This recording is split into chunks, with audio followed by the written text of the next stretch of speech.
Okay, hi, good morning. I'm Anil Bhardwaj. I'm Managing Director, Yamazaki Mazak India. We have participated in INTEC this time in 2026.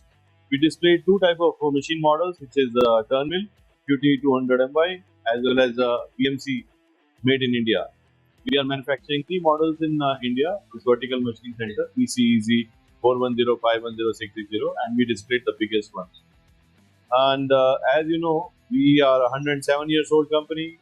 We manufacture 2-axis lathes too, 9-axis machining center, the multitasking machines, which is our most important machine, which is Integrex and Variaxis, that typically used in aerospace, oil and gas, general engineering.